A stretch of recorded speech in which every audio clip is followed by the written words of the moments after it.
நிரப்பி நம்மளை அதிசயமா இன்னைக்கு இவர் இந்த 6 மாதம் வரையிலும் நடத்தி வந்திருக்காரு. அப்படி இருக்கும்போது அதை எண்ணி சந்தோஷமா அப்பாவை பார்த்து, ஆண்டவரே நீங்களா என் வீட்டுக்கு வந்திருக்கிறீங்க, என் இருதயத்துக்குள்ள வந்திருக்கிறீங்கன்னு சந்தோஷமா பாடணும். அந்த இயேசு ராஜா வந்திருக்காருன்னு சொல்லி சந்தோஷமா பாடணும்.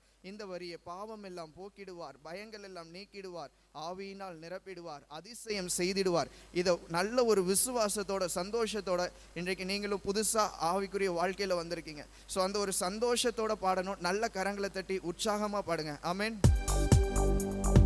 பாவங்கள்லாம் போக்கிடுவார், பயங்கள் எல்லாம் நீக்கிடுவார், பாவமெல்லாம் போக்கிடுவார், பயங்கள் எல்லாம் நீக்கிடுவார், ஆவியினால் நிரப்பிடுவார், அதிசயம் செய்திடுவார். ஆவியினால் இப்பொழுதே அதிசயம் செய்திடுவார். கொண்டாடுவோம் கொண்டாடுவோம், கை நாம் பாடுவோம், கொண்டாடுவோம் கொண்டாடுவோம், கவலைகள் மறந்து நாம் பாடுவோம். இயேசு ராஜா வந்திருக்கிறார், எல்லோரும் கொண்டாடுவோம், கை தட்டி நாம் பாடுவோம். இயேசு ராஜா வந்திருக்கிறார், எல்லோரும் கொண்டாடுவோம், கை தட்டி நாம் பாடுவோம். கசையடிகள் எனக்காக, காயமெல்லாம் எனக்காக, கசையடிகள் எனக்காக, காயமெல்லாம் எனக்காக, திரு ரத்தம் எனக்காக, திருந்திடு என் மகனே, திரு ரத்தம் எனக்காக, திருந்திடு என் மகளே. கொண்டாடுவோம் கொண்டாடுவோம், கவலைகள் மறந்து நாம் பாடுவோம். எஸ், கொண்டாடுவோம் கொண்டாடுவோம், கவலைகள் மறந்து நாம் பாடுவோம். இயேசு ராஜா வந்திருக்கிறார், எல்லோரும் கொண்டாடுவோம், கவலை பாடுவோம். இயேசு ராஜா வந்திருக்கிறார், எல்லோரும் கொண்டாடுவோம், கை தட்டி நாம் பாடுவோம். பாவமெல்லாம் போக்கிடுவார், பயங்கள் எல்லாம் நீக்கிடுவார், பாவமெல்லாம் போக்கிடுவார், பயங்கள் எல்லாம் நீக்கிடுவார், ஆவியினால் நிரப்பிடுவார், அதிசயம் செய்திடுவார். இன்றைக்கு ஆவியினால் நிரப்பிடுவார், அதிசயம் செய்திடுவார். கொண்டாடுவோம் கொண்டாடுவோம், கவலைகள் மறந்து நாம் பாடுவோம், கொண்டாடுவோம் கவலைகள் மறந்து நாம் பாடுவோம், கொண்டாடுவோம் கொண்டாடுவோம், கவலைகள் மறந்து நாம் பாடுவோம்.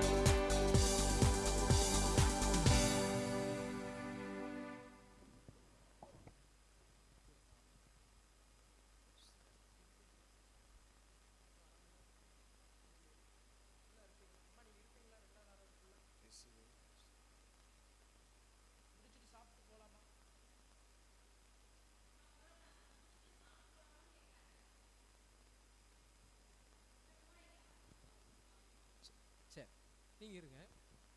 பிரைஸ் எல்லாம் நாம் இந்த நேரத்துலையும் நம்முடைய பிள்ளைகளுக்காக ஜெபம் பண்ணுவோம். அவங்களுக்கு ஜெபம் பண்ணிட்டு பிரைஸ் எல்லாம், ஆண்டவரே உமக்கு நன்றி செலுத்துகிறோம், ஹல்லேலூயா, உமக்கு நன்றி செலுத்துகிறோம், உமக்கு நன்றி செலுத்துகிறோம். நன்றி ஆண்டவரே, இந்த ஆராதனையிலையும் கர்த்தாவே நீங்கள் பாராட்டின இந்த கிருபைகளுக்காக நன்றி. விசேஷமாக தங்களுடைய வாழ்க்கையை உமக்காக அர்ப்பணித்திருக்கிற அந்த பிள்ளைகளை கர்த்தர் நீர் ஆசீர்வதிப்பீராக. ஒரு நிறைவு கடந்து வருவதாக, ஒரு நிறைவு கடந்து வருவதாக, ஒரு நிறைவு கடந்து வருவதாக, பிரசனம் இந்த இடத்துல கடந்து வருவதாக, உம்முடைய ஆளுகை கடந்து வருவதாக, உம்முடைய நீதி கடந்து வருவதாக, ஆண்டவரே உங்க பிரசன்னம் கடந்து வருவதாக. விசேஷமாக ஆண்டவரே தங்களை அர்ப்பணித்திருக்கிற அந்த பிள்ளைகளை கர்த்தர் ஆசீர்வதிப்பீராக. தேவரீர் நீர் ஆசீர்வதிப்பீராக. உங்க வல்லமை உள்ள கரம் அந்த பிள்ளைகளை தாங்கி நடத்தட்டும். உடைய வல்லமை உள்ள கரம் அந்த பிள்ளைகளை தாங்கி நடத்தட்டும். தெய்வமே உமக்கு நன்றி. ஹல்லேலூயா, ஹல்லேலூயா. ஆண்டவரே உமக்கு நன்றி செலுத்துகிறோம், உமக்கு நன்றி செலுத்துகிறோம். உயிருள்ள தெய்வமே, உங்களுக்காக ஆண்டவரே ஸ்தோத்திரம். தாங்கள் வாழ வேண்டும் என்று சொல்லி அர்ப்பணித்திருக்கிற இந்த பிள்ளைகளை ஆசீர்வதிப்பீராக. ஸ்தோத்திரம், ஸ்தோத்திரம், ஸ்தோத்திரம், ஸ்தோத்திரம். ஹல்லேலூயா. நன்றி, நன்றி, நன்றி, நன்றி, நன்றி. கிருபை உள்ளவரே உமக்கு நன்றி, இரக்கம் உள்ளவரே உமக்கு நன்றி. ஹல்லேலூயா, ஹல்லேலூயா. நன்றி இயேசுவே, உமக்கு நன்றி. நன்றி இயேசுவே, உமக்கு நன்றி, உமக்கு நன்றி, உமக்கு நன்றி, உமக்கு நன்றி. ஹல்லேலூயா. உமக்கு நன்றி, உமக்கு நன்றி, உமக்கு நன்றி, உமக்கு நன்றி, உமக்கு நன்றி, உமக்கு நன்றி. ஹல்லேலூயா. உமக்கு நன்றி, உமக்கு நன்றி, உமக்கு நன்றி, உமக்கு நன்றி ஆண்டவரே. நன்றி இயேசுவே, உமக்கு நன்றி. ஹல்லேலூயா. ஸ்தோத்திரம், ஸ்தோத்திரம், ஸ்தோத்திரம்.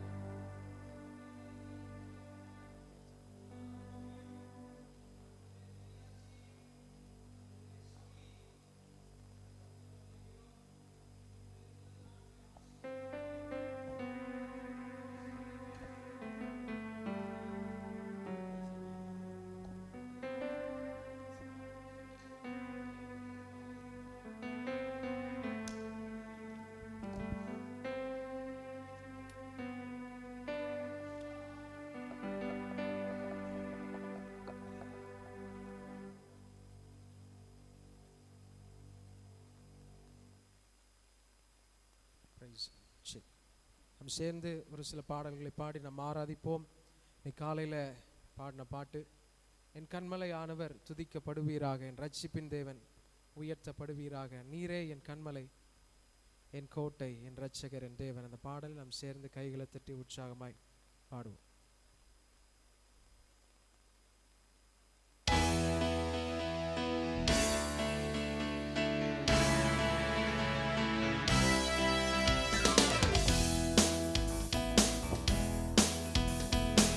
கண்மலையானவர் துதிக்கப்படுவீராக, ரட்சிப்பின் தேவன் உயர்த்தப்படுவீராக.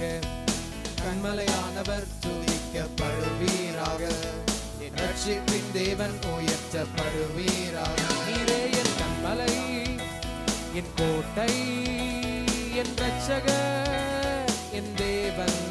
நான் நம்பும் துருகம், என் கேடகம், உயர்ந்த அடைக்கலம், ரட்சண்ய கொம்பு.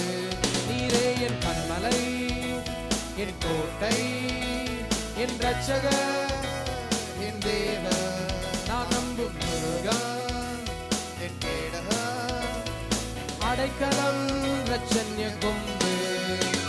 என் பலனாகிய கர்த்தாவே, நான் உம்மில் அன்பு கூறுவேன். என் பலனாகிய கர்த்தாவே, அன்பு கூறுவே. கண்மலையானவர் துதிக்கப்படுவீராக, என் ரட்சிப்பின் தேவன் உயர்த்தப்படுவீராக.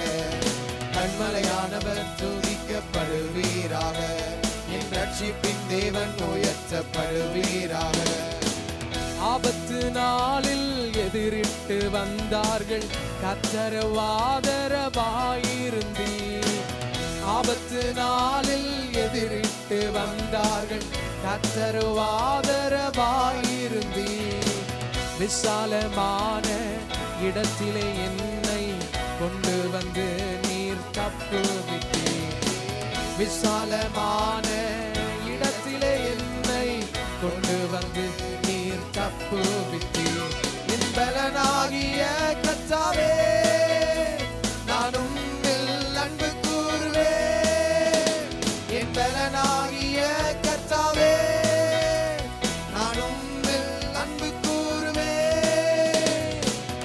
என்னிலும் அதிக பலவான்கள் பகைஞர்கள் நெருக்கும் போது நான் அபயமிட்டேன். என்னிலும் அதிக பலவான்கள் பகைஞர்கள் நெருக்கும் போது நான் அபயமிட்டேன். உயரத்தில் இருந்து உம் கரம் நீட்டி என் கரம் பிடித்து நீ தப்புவித்து. ஆமென். உயரத்தில் இருந்து உம் கரம் நீட்டி என் கரம் பிடித்து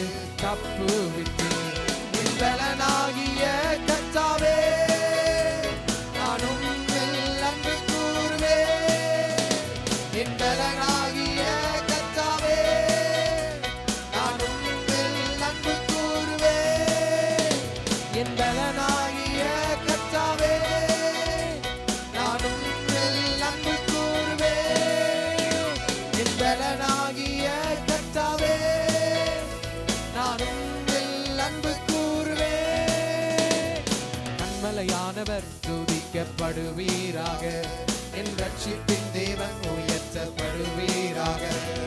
கண்மலையானவர் துதிக்கப்படுவீராக. என் ரட்சிப்பின் தேவன் உயர்த்தப்படுவீராக. கண்மலை என் கோட்டை, என் ரட்சகர் என் தேவன், நான் நம்பும் துருகம் என் கேடகம், உயர்ந்த அடைக்கலம் நீரே. என் கண்மலை என் கோட்டை, என் ரட்சகர் என் தேவன், நான் நம்பும் துருகம் என் கேடகம், உயர்ந்த அடைக்கலம் ரட்சண்ய கொம்பு. என் பலனாகிய கர்த்தாவே, நான் உம்மில் அன்பு கூறுவேன். என் பலனாகிய கர்த்தாவே, நான் உம்மில் அன்பு கூறுவேன். என் பலனாகிய கர்த்தாவே, நான் உம்மில் அன்பு சொல்லுவோமா உள்ளத்தின் ஆழத்தில் இருந்து. என் பலனாகிய கர்த்தாவே, நீங்க தான் எங்க பலன். உங்க மேல அன்பு கூறுவதுதான் எங்கள் பலனே. ஓ பலனாகிய கர்த்தாவே, நான் உம்மில் அன்பு கூறுவேன். உமக்கொப்பானவர் யார்? உமக்கொப்பானவர் யார்? உமக்கொப்பானவர் யார்? உமக்கொப்பானவர் யார்?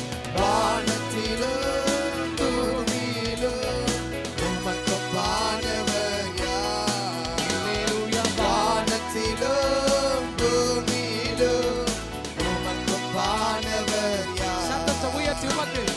உமக்கொப்பானவர் யார்? இயேசுவே உமக்கொப்பானவர் யார்? உமக்கொப்பானவர் யார்? உமக்கொப்பானவர் யார்? வானத்திலும் பூமியிலும் உமக்கொப்பானவர் யார்? வானத்திலும் பூமியிலும் உமக்கொப்பானவர் யார்? சொல்லுங்க வானத்திலும் வானத்திலும் பூமியிலும் உமக்கொப்பானவர். கைகளை தட்டி இயேசப்பாவை மகிமைப்படுத்துவோமா? இந்த இரண்டாவது ஆராதனையிலையும் அவரை உயர்த்துவதுதான் நம்முடைய பலன், அவரை நேசிப்பதுதான் நம்முடைய பலன். ஹல்லேலூயா. நன்றி இயேசுவே. நம்முடைய தெய்வம் வெறும் பலனை கொடுக்கிறவர் மட்டுமல்ல, அவரே நமக்கு பலனாக அவர் வருகிறார். ஹல்லேலூயா. ஏதோ ஒரு பொருள்ல அவருடைய பலன் அடங்குவதல்ல, ஏதோ ஒரு சூழலை மாறுவதனால அப்படி ஒரு பலன் அல்ல, அவரே தன்னை பலனாக நமக்கு கொடுக்கிறார். ஒரு தெய்வமே நமக்கு பலனா வரும்போது அது எவ்வளோ பெரிய ஒரு காரியம். அந்த பலனை யாருனாலையும் தடை செய்ய முடியாது. அதனாலதான் அந்த வார்த்தையை சொல்ல சொல்ல நம்ம உள்ள கொழுந்து விட்டு எரியும். அவரை நேசிக்க நேசிக்க அந்த பலனை ஒருத்தருனாலும் தடை செய்ய முடியாது, தடை செய்ய முடியாது. அந்த பலனை பெற்றுக்கொள்ளதான் நம்ம வந்திருக்கிறோம், இந்த பலனை பெற்றுக்கொள்ளதான் வந்திருக்கிறோம், இந்த பலனை பெற்றுக்கொள்ளதான் வந்திருக்கிறோம். ஆண்டவரே, இந்த நேரத்துல அந்த பலமுள்ள கரம் என் மேல அசைவாடட்டும். அந்த பலமுள்ள கரம், அந்த பலமுள்ள கரம், எலியாவின் மேல இறங்கின கரம், எலிசாவின் மேல இறங்கின கரம், அந்த வல்லமை உள்ள கரம். ஓ நன்றி நன்றி நன்றி நன்றி. ஆதி அப்போஸ்தலர் நாட்கள்ல, பெந்தேகோஸ்தே நாட்கள்ல ஒரு கரம் இறங்கி வந்து உங்க ஜனங்கள் மேல நிரப்பினத போல எங்க மேல இறங்குங்கப்பா, எங்களை நிரப்புங்கப்பா. ஓ நன்றி நன்றி நன்றி நன்றி நன்றி இயேசுவே. என் பலனாகிய கர்த்தாவே, நான் உம்மில் அன்பு கூறுவேன். என் பலனாகிய கர்த்தாவே, நான் உம்மில் அன்பு கூறுவேன். இயேசுவே. நம்ம எல்லாரும் இருக்கிற இடத்துல எழும்பி நிற்போமா? அவருடைய ஸ்தலத்துல எழும்பி நின்று கொஞ்ச நேரம் நம்ம ஆராதிக்க போறோம். விட்டு கொடுத்து அவருடைய கரத்துல ஒப்பு கொடுத்து இன்றைக்கு 3 பேர் ஞானஸ்தானம் எடுத்திருக்கிறாங்க. வருகிற வாரங்கள்ல ஒரு திரள் கூட்டம் எடுக்கணும்னு சொல்லி வாஞ்சையோடு கேளுங்க. அப்படி ஒரு அபிஷேகம் எனக்கு வேணும்பா. என் பட்டணத்திலிருந்து ஒரு திரள் கூட்டத்தை ஆண்டவரால செய்ய முடியாது ஒண்ணுமே இல்லை. லட்சக்கணக்கான ஜனங்களுக்கு ஒரு இரவுல ஒரே நாள்ல ஞானஸ்தானம் கொடுத்ததை போல அவர்னால முடியாது ஒண்ணுமே இல்லை. அவர்னால முடியாத ஒண்ணுமே இல்லை. அவர்னால முடியவது ஒண்ணுமே இல்லை. மேலான சிந்தனை. கொலோசியர் நிருபத்தில் ஆண்டவர் சொல்றார், உங்ககிட்ட மேலான சிந்தனை வேணும். நம்ம ஆசை எப்பவுமே ரொம்ப அதிகமா தான் இருக்கணும். லட்சக்கணக்கான ஜனங்களை இந்த ஞானஸ்தான தொட்டியில ஞானஸ்தானம் பெறுவதற்கு இந்த சபைக்கு ஒரு இரக்கம் செய்யுங்கப்பா. அந்த லட்சமும் உங்களை சேவிக்கிறதா மாறணும். வெறுமனே ஆண்டவரே ஞானஸ்தானம் பெறுகிறவர்களாக அல்ல, உங்களுக்காக சேவை செய்யணும், உங்களுக்காக வாழணும், உங்களுக்காக ஓடணும். உங்க இதய துடிப்பை அறிந்து கொள்கிற பாக்கியத்தை தாங்கப்பா. ஓ நன்றி இயேசுவே.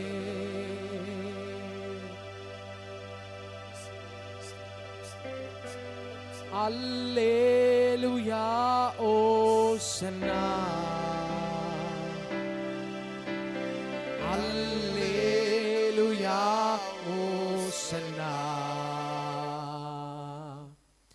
அல்லேலூயா ஓசன்னா. அல்லேலூயா ஓசன்னா. கைகளை உயர்த்தி சொல்லுவோமா? அல்லேலூயா ஓசன்னா. அல்லேலூயா ஓசன்னா. ஓ அல்லேலூயா ஓசன்னா. அல்லேலூயா ஓசன்னா. உள்ளத்தின் ஆழத்திலிருந்து அல்லேலூயா. அல்லேலூயா ஓசன்னா. இயேசுவே அல்லேலூயா ஓசன்னா. உம்மை உயர்த்துகிறோம். அல்லேலூயா ஓசன்னா. அல்லேலூயா ஓசன்னா. மரணத்தை ஜெயித்தவரே உங்களை ஆராதிக்க வந்திருக்கிறோம். உம்மை ஆராதனை செய்கிறோம். பாதாளம் வென்றவரே உம்மை ஆராதனை. பாதாளம் வென்றவரே உங்களை ஆராதனை செய்கிறோம். ஆராதனை செய்கிறோம். சொல்லுங்க, மரணத்தை ஜெயித்தவரே. மரணத்தை ஜெயித்தவரே உம்மை ஆராதனை செய்கிறோம். பாதாளம் வென்றவரே உம்மை ஆராதனை செய்கிறோம். கைகளை உயர்த்தி அல்லேலூயா. அல்லேலூயா ஓசன்னா. அல்லேலூயா ஓசன்னா. அல்லேலூயா ஓசன்னா. அல்லேலூயா ஓசன்னா. அல்லேலூயா ஓசன்னா. உள்ளத்தின் ஆழத்திலிருந்து அவருடைய கரத்தில் ஒப்பு கொடுத்து, இயேசுவே எனக்காக யாவும் செய்பவரே. அல்லேலூயா ஓசன்னா. அல்லேலூயா ஓசன்னா. அகிலத்தை ஆள்பவரே உம்மை ஆராதனை செய்கிறோம். ஆனந்த பாக்கியமே உங்களை ஆராதனை செய்ய வந்திருக்கிறோம். உம்மை ஆராதனை செய்கிறோம். அகிலத்தை ஆள்பவரே, அகிலத்தை ஆள்பவரே, சொல்லுங்க, உங்களை ஆராதனை செய்கிறோம், உம்மை ஆராதனை எல்லாவற்றையும் ஆளுகை செய்கிறவர் அவர். ஆனந்த பாக்கியமே, உங்களை ஆராதனை செய்கிறோம், ஆராதனை செய்கிறோம். அல்லேலூயா, அல்லேலூயா, ஓசன்னா. we worship your holy name. அல்லேலூயா, ஓசன்னா, ஓசன்னா, அல்லேலூயா, ஓசன்னா, அல்லேலூயா, ஓசன்னா.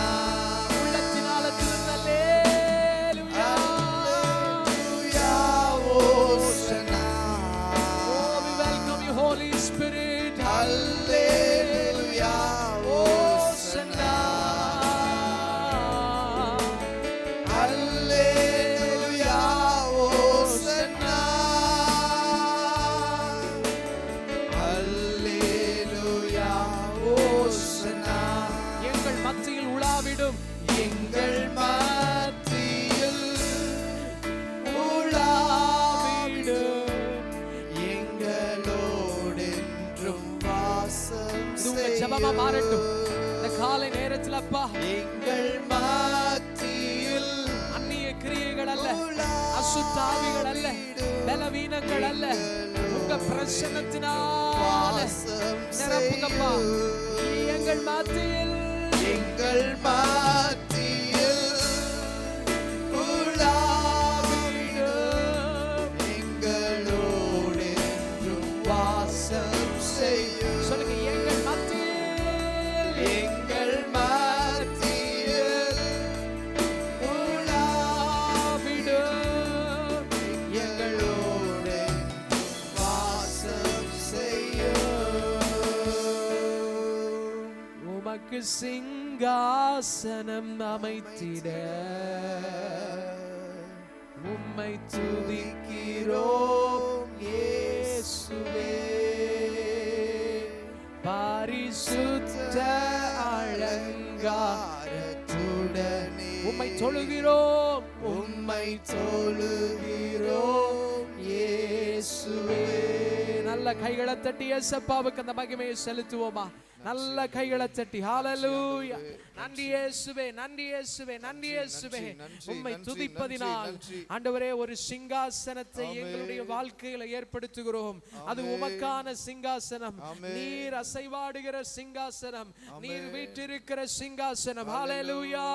நல்ல அந்நிய பாஷைகள்ல நிரம்பி ஓ ரீகபலத ரிகனமா, ஓ ரிஷகபலத ரிகனமா, ஓ ரிகபலத ரிஷகபலத ரிகனமா, ஓ ரிபனா கலபரி ஷகபலத ரிகனமா. நல்ல நல்ல நல்ல நல்ல ரிகபலத ரிஷகபலத ரிகனமா, ஓ ரிகபலத ரிஷகபலத ரிகனமா, ஓ ரிகபலத ரிகனமா, ஓ ரிஷகபலத ரிகனமா, ஓ ரிகபலத ரிஷகபலத ரிகனமா. நன்றி இயேசுவே, நன்றி இயேசுவே, நன்றி இயேசுவே. உம்முடைய பலத்திற்காக நன்றி ஆண்டவரே, உம்முடைய பலத்திற்காக நன்றி. உங்க ஸ்தலத்தில் என்னை கொண்டு வந்ததற்காக நன்றின்னு சொல்லுங்க. ஆண்டவரே, உம்மை ஆராதிக்கும்படி எனக்கு உதவி செஞ்சதுக்காக நன்றி. ஆண்டவரே, உங்களை ஆராதிக்க இன்னைக்கு மனுஷனை ஆராதிக்கிறான். ஆண்டவரே, பொருளை ஆராதிக்கிறான். ஆண்டவரே, அந்நிய விக்கிரகங்களை ஆராதிக்கிறான். அப்படியெல்லாம் நாம் போய் ஒரு பாதாள குழியில விழுந்து விடாதபடிக்கு உங்களை ஆராதிக்க தெய்வமே நீங்க கொடுத்த அந்த மேலான ஸ்லாக்கியத்துக்காக நன்றி. கேருபீன் சேராபீனுக்கு கிடைச்ச ஒரு பாக்கியம் இன்னைக்கு எனக்கு கிடைச்சிருக்குதே. என் துதியை கேட்க நீங்க வந்திருக்கிறீங்களே. Thank you Jesus. நன்றி இயேசுவே, நன்றி இயேசுவே, நன்றி இயேசுவே. ஓ நன்றி நன்றி நன்றி நன்றி நன்றி நன்றி நன்றி நன்றி செலுத்துகிறோம் அப்பா. நன்றி இயேசுவே. நம்ம எல்லாரும் இருக்கிற இடத்துல அமர்ந்து கொள்வோமா? உங்களுக்காக ஜெபம் பண்ணுங்க. ஆண்டவரே அப்பா, என்னை பயன்படுத்துங்கப்பான்னு கேளுங்க. இந்த கடைசி நாட்கள்ல ஆண்டவரே, நான் உங்களுக்காக எழும்பணும் சுவாமி. ஏசப்பா, நான் உங்களுக்காக எழும்பணும், என்னை பயன்படுத்துங்க. எனக்குள்ள இருக்கிற வரங்களை தட்டி எழுப்புங்க. ஆண்டவரே நான் உங்களுக்காக எழும்பணும், நான் உங்களுக்காக எழும்பணும். ஆண்டவரே ஸ்தோத்திரம், நான் உங்களுக்காக எழும்பணும். இயேசு கிறிஸ்துவின் நாமத்தினால நான் உங்களுக்காக எழும்பணும்.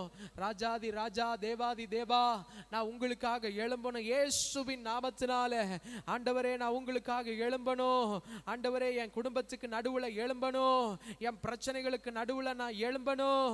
ஆண்டவரே மரண போராட்டங்களுக்கு நடுவுல நான் எழும்பணும். எதுவும் என்ன தடை செய்யக்கூடாது. சகோதரர்களுக்கு நடுவுல எழும்பணும், சகோதரிகளுக்கு கூட நடுவுல எழும்பணும். உமக்காக எழும்பணும், உங்களுக்காக எழும்பணும். இயேசுவின் நாமத்தினால தடை செய்கிற, பலவீனப்படுத்துகிற, சோர்வை கொண்டு வருகிற பொல்லாத அசுத்தங்களை இயேசுவின் நாமத்தினால வேரோடு பிடுங்கி எறிகிறோம். இந்த 6 மாசம் ஆண்டவர் கிருபையா நம்மை நடத்தி வந்ததற்காக ஸ்தோத்திரம் பண்ணுவோமா? ஸ்தோத்திரம் ஸ்தோத்திரம் ஸ்தோத்திரம் ஸ்தோத்திரம். எஞ்சி உள்ள அந்த அடுத்த 6 மாதங்கள்ல ஆண்டவர் நமக்கு ஞானத்தை கொடுக்கணும், ஆண்டவர் நமக்கு பலனை கொடுக்கணும், ஆண்டவர் யூகங்களை கொடுக்கணும், ஆண்டவர் நிறைய காரியங்களை நமக்கு கற்றுக் கொடுக்கணும். இந்த நாட்கள்ல தேவன் நமக்கு அப்படிப்பட்ட கிருபைகளை பெருக செய்யும்படியாக ஸ்தோத்திரம் பண்ணுவோமா? ஸ்தோத்திரம் ஸ்தோத்திரம் ஸ்தோத்திரம் ஸ்தோத்திரம் ஸ்தோத்திரம். கைகளை உயர்த்தி ஜெபம் பண்ணுங்க. ஆண்டவரே, எனக்கு முன்பாக இருக்கிற சவால்கள், எனக்கு முன்பாக இருக்கிற சவக்குழிகள், எனக்கு முன்பாக இருக்கிற எல்லா தந்திரங்களையும் நான் ஜெயிக்க என்ன பலப்படுத்துங்க. நான் தாண்டி வர உதவி செய்யுங்க. மான் கால்களை தாங்க, மலைகளை தாண்ட, பர்வதங்களை தாண்ட இரக்கம் செய்வீராக, இரக்கம் செய்வீராக, இரக்கம் செய்வீராக. நான் எந்த கிளியிலையும் மாட்டிக்கொள்ள கூடாது, நான் எந்த இடத்துலையும் மாட்டிக்கொள்ள கூடாது. அவனுடைய பாச்சா என் வாழ்க்கையில பழிக்க கூடாது. இயேசுவின் நாமத்தினால அவன் ஏவி விடுகிற காரியங்கள், அவன் பண்ணி கொண்டிருக்கிற திட்டங்கள் இயேசுவின் நாமத்தினால ஒன்றுமில்லாமல் போவதாக. சொல்லுங்க, என்ன ஒரு எடுத்துக்காட்டா வைங்கப்பா. ஆண்டவரே, என்ன ஒரு எடுத்துக்காட்டா வைங்க. ஆண்டவரே, பெரிய பெரிய அதிகாரிகள் திரும்பி பார்க்கிற ஒரு எடுத்துக்காட்டாக, என் குடும்பத்தார் என்னை திரும்பி பார்க்கிற ஒரு எடுத்துக்காட்டாக, என் சபையார் என்னை திரும்பி பார்க்கிற ஒரு எடுத்துக்காட்டாக ஆண்டவரே என்னை வைப்பீராக. ஆண்டவரே என்னை வைப்பீராக, அந்த கிருபை என் மேல வைப்பீராக. ஆண்டவரே, நான் நினைக்கிறேன் நான் ஒரு புழு, நான் ஒரு பூச்சின்னு என்ன நினைச்சுக்கிட்டு இருக்கிறேன், என்ன தாழ்த்திக்கிட்டு இருக்கிறேன், என்ன அற்பமான நினைக்கிறேன். இல்ல ஆண்டவரே, என்ன ஒரு எடுத்துக்காட்டா வைங்கப்பா. ஆண்டவரே, என்ன ஒரு எடுத்துக்காட்டா வைங்க. அநேகருக்கு வழிகாட்ட, அநேகர் ஆண்டவரே அவ்வளவுதான் நினைக்கிற இடங்கள்ல இல்ல, ஒரு புதிய துவக்கத்தை கொண்டு வருகிற ஒரு எடுத்துக்காட்டாக கர்த்தர் நீர் எங்களை பயன்படுத்துவீராக. நல்ல கைகளை தட்டி ஸ்தோத்திரம் பண்ணுங்க. ஸ்தோத்திரம் ஸ்தோத்திரம் ஸ்தோத்திரம் ஸ்தோத்திரம் ஸ்தோத்திரம். நன்றி இயேசுவே, நன்றி இயேசுவே. இந்த கரத்துல எங்களை தாழ்த்தி ஒப்பு கொடுத்து ஜெபிக்கிறோம். தொடர்ந்து ஆளுகை செய்வீராக. உங்க கரம் எங்கள் நடுவில் அசைவாட இயேசு கிறிஸ்துவின் நாமத்தில் ஜெபிக்கிறோம் நல்ல பிதாவே. ஆமென் ஆமென் ஆமென். ஹல்லேலூயா. சத்தமா சொல்லுங்க ஹல்லேலூயா. கூடி வந்திருக்கிற யாவரையும் ஆண்டவராகிய இயேசு கிறிஸ்துவின் நாமத்தினால நான் வாழ்த்துகிறேன். ஒவ்வொரு புதன்கிழமையும் காலையில ஆண்கள் ஐக்கியம் 6 to 7 நடைபெறுகிறது. ஒவ்வொரு வெள்ளிக்கிழமையும் 10 to 12 மணி வரைக்கும் நமக்கு உபவாசம் ஜெபம் நடைபெறும். சனிக்கிழமை, 2வது சனிக்கிழமை பெண்களுக்கு 9 மணியிலிருந்து 1 மணி வரைக்கும் ஒரு விசேஷித்த கூடுகை. 2வது வாரம் 4வது வாரம் ஆண்களுக்கு பெண்களுக்கும் சபையில் வைத்து 1 மணி நேரம். இன்னைக்கு மாலையில நமக்கு ஜெப நடை ஒழுங்கு செய்யப்பட்டிருக்கிறது. ஹல்லேலூயா. வேட்டக்காரங்கள் பகுதியில் வசிக்கிற பிரதர் யோபு, அவர்களுடைய துணைவியார் சிஸ்டர் எஸ்தர், அவங்க வீட்டில் வச்சு அந்த ஜெபம் நடைபெறும். சிறிது நேரம் நம்ம ஜெபம் பண்ணிட்டு வெளியில அந்த பட்டணத்துக்காக, அந்த பட்டணத்தின் ரட்சிப்புக்காக நான் நடந்து நாம் ஜெபிக்க போகிறோம். கர்த்தர் இந்த கூடுகை ஆசீர்வதித்து தரும்படியாக நம்ம எல்லாரும் ஸ்தோத்திரம் பண்ணுவோமா? ஸ்தோத்திரம் ஸ்தோத்திரம் ஸ்தோத்திரம் ஸ்தோத்திரம் ஸ்தோத்திரம் ஸ்தோத்திரம் ஸ்தோத்திரம் ஸ்தோத்திரம். இந்த 2வது ஆராதனை 10 மணியிலிருந்து 11 மணி வரைக்கும் தான். நாம் இப்பொழுதும் கூட ஒரு வேத பகுதியை எழும்பி நின்று வாசிக்க போகிறோம். சங்கீதம் 3ஆம் அதிகாரம், சங்கீதம் 3ஆம் அதிகாரம் 1 வசனத்தை நான் வாசிக்கிறேன், 2ஆம் வசனத்தை நீங்க வாசிக்க போறீங்க. கடைசி வசனத்தை நம்ம சேர்ந்து வாசிக்க போகிறோம். நம்ம எல்லாரும் இருக்கிற இடத்துல எழும்பி நின்று சங்கீதம் 3ஆம் அதிகாரத்தை நாம் வாசிக்க போகிறோம். Praise the Lord. தாவீது தன் குமாரன் அப்சலோமுக்கு தப்பி ஓடி போகையில் பாடின சங்கீதம். கர்த்தாவே, என் சத்துருக்கள் எவ்வளவாய் பெருகி இருக்கிறார்கள், எனக்கு விரோதமாய் எழும்புகிறவர்கள் அநேகர், அவனுக்கு ரட்சிப்பு இல்லை என்று என் ஆத்துமாவை குறித்து சொல்லுகிறவர்கள் அநேகராய் இருக்கிறார்கள். ஆனாலும் கர்த்தாவே, நீர் என் கேடகமும் என் மகிமையும் என் தலையை உயர்த்துகிறவருமாய் இருக்கிறீர். நான் கர்த்தரை நோக்கி சத்தமிட்டு கூப்பிட்டேன், அவர் தமது பரிசுத்த பர்வதத்திலிருந்து எனக்கு செவி கொடுத்தார். நான் படுத்து நித்திரை செய்தேன், விழித்துக் கொண்டேன், கர்த்தர் என்னை தாங்குகிறார். எனக்கு விரோதமாக சுற்றிலும் படையெடுத்து வருகிற 10,000 பேருக்கு நான் பயப்படேன். கர்த்தாவே எழுந்தருளும், என் தேவனே என்னை ரட்சியும். என் பகைஞர் எல்லாரையும் தாடைகளை அடித்து துன்மார்க்கருடைய பற்களை தகர்த்து போட்டி. ரட்சிப்பு கர்த்தருடையது, தேவரீருடைய ஆசீர்வாதம் உம்முடைய ஜனத்தின் மேல் இருப்பதாக. சொல்லுங்க, தேவரீருடைய ஆசீர்வாதம் உம்முடைய ஜனத்தின் மேல் இருப்பதாக. அல்லேலூயா. அமர்ந்து கொள்வோம், அமர்ந்து கொள்வோம். இன்றைய தினத்துல ஒவ்வொருத்தருடைய வாழ்க்கையிலையும் ஒரு திருப்பு முனை, ஒவ்வொரு வாழ்க்கையிலும் இந்த திருப்பு முனை அவர்களை கிறிஸ்துவுக்கு நேராக நடத்துகிறது. அந்த திருப்பு முனை அவர்களை கிறிஸ்துவுக்குள் இருக்க பண்ணுகிறது. அந்த திருப்பு முனை கர்த்தர் அவங்க வாழ்க்கையில வைத்திருக்கிற திட்டத்தை நிறைவேற்ற பண்ணுகிறதாக இருக்கிறது. ஹல்லேலூயா. சத்தமா சொல்லுங்க, ஹல்லேலூயா. இன்னைக்கு நம்ம வாழ்க்கையில ஆண்டவர் வைத்திருக்கிற திருப்பு முனைகளை நாம் எப்படி சந்திக்க வேண்டும், அல்லது அந்த திருப்பு முனையை என் வாழ்க்கையில எப்படி கொண்டு வரது, எ டேர்னிங் பாயிண்ட். என் வாழ்க்கையில அந்த திருப்பு முனையை நான் எப்படி கொண்டு வரது? என் வாழ்க்கையில நிறைய பிரச்சனைகள் இருக்குதுன்னு நீங்க சொல்லலாம். நான் கைகளை தொடுவதெல்லாம் வாய்க்க மாட்டேங்குது அப்படின்னு சொல்லலாம். ஆனா வேதத்தில் நாம் பார்க்கும் பொழுது, கர்த்தர் ஒரு மனிதனை தெரிந்தெடுக்கும் பொழுது, கர்த்தர் ஒரு மனிதனை ஒரு இடத்துல வைக்கும் பொழுது, யோசேப்பு ஒரு இடத்துல வைக்கும் பொழுது, அவன் மக்களால் நிராகரிக்கப்பட்டான், குடும்பத்தால் நிராகரிக்கப்பட்டான். ஆனா ஒரு திருப்பு முனை ராஜாவுடைய வாழ்க்கையில ஒரு சொப்பனம் வந்தது. அந்த சொப்பனத்தை வியாக்கியானம் பண்ணுகிறவன் எங்கே என்று தேசம் முழுவதும் தேடினார்கள். அந்த திருப்பு முனை யோசேப்பினுடைய பல சரித்திரங்களை, அவனுடைய தவறான அடையாளங்களை அவன் வாழ்க்கையில அதுவரைக்கும் அவன் பார்த்த, அனுபவித்த, சகிச்சு கொண்டிருந்த எல்லா நிலைகளுக்கும் தேவன் அந்த திருப்பு முனையில் ஒரு முற்றுப்புள்ளியை வைத்தார். ஒரு புதிய துவக்கத்தை கொடுத்தார். அவன் இழந்ததை திருப்பிக் கொள்ள தேவன் உதவி செய்தார். ஹல்லேலூயா. சத்தமா சொல்லுங்க, ஹல்லேலூயா. ஒரு ஆபிரகாமுடைய வாழ்க்கையில் ஒரு திருப்பு முனை. குழந்தை இல்லாத அந்த மனுஷனுக்கு ஆண்டவர் பெரிய சந்ததிகளை பெற்றெடுக்கக்கூடிய ஒரு ஆசீர்வாதத்தை கொடுத்தார். அவனை சந்தித்தார். அவனை சந்தித்து அந்த சரீரத்தை பலப்படுத்தினார். ஒரு விசுவாசத்தை கொடுத்தார். அவங்களுக்கு ஒரு குழந்தை பிறந்துருச்சு. அதாவது தேவன் விரும்பின அந்த வாக்குத்தத்தை பிள்ளை பிறந்த உடனே வாழ்க்கையை தலைகீழா மாறிடுச்சு. அவங்களுடைய அடையாளம் மாறிடுச்சு. அவங்கள குறித்து ஜனங்கள் பேசுகிற விதம் மாறிடுச்சு.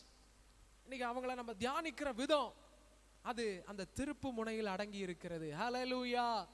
சத்தமா சொல்லுங்க, ஹல்லேலூயா. இன்னைக்கு இந்த திருப்பு முனை என் வாழ்க்கையில் வர வேண்டும். இந்த திருப்பு முனைக்கு முன்னாடி நமக்கு படிக்க தெரியாதுன்னு நீங்க சொல்லலாம், எனக்கு வேலை சரியா அமையலன்னு சொல்லலாம், எனக்கு சரியா பேச தெரியலன்னு சொல்லலாம், நான் கையிட்டு செய்கிற காரியங்கள் வாய்க்கலன்னு சொல்லலாம், எனக்கு வாழ தெரியலன்னு சொல்லலாம், எனக்கு என்னெல்லாம் உங்களால முடியல எல்லாத்தையும் நீங்க சொல்லுங்க. ஆனா இந்த திருப்பு முனை ஒரு மனுஷனுக்குள்ள வரும் பொழுது, பேச தெரியாத யாக்கோபையும் யோவானையும் கர்த்தர் அநேக ஜனங்கள் ரட்சிக்கப்படும்படியாக, படிக்காத யாக்கோபையும் யோவானையும் தேவன் எடுத்து நிறுத்தி அநேகர் ரட்சிக்கப்படும்படியாக ஒரு திருப்பு முனையை அவர்கள் வாழ்க்கையில் வைத்திருந்தார். ஹல்லேலூயா, ஹல்லேலூயா. பாஸ்டர், எனக்கு எப்படி பேச தெரியாது, எனக்கு வேத அறிவு குறைவு, எனக்கு சரியாவே பேச தெரியாது, படிக்க தெரியாது, சின்னதிலிருந்து அதற்குரிய வாய்ப்புகள் இல்லை, அப்படிப்பட்ட ஒரு நிலையில நீங்க இருப்பீங்கன்னா, தேவன் தம்முடைய நாம மகிமைப்படும்படி ஒரு திருப்பு முனையை உங்க வாழ்க்கையில வைக்கும் பொழுது, கர்த்தர் உங்களை படித்தவர்கள் திரும்பி பார்க்கும்படி தேவன் வைக்கிறவராக வைப்பார். ஹல்லேலூயா. திருப்பு முனை, ஒரு திருப்பு முனை.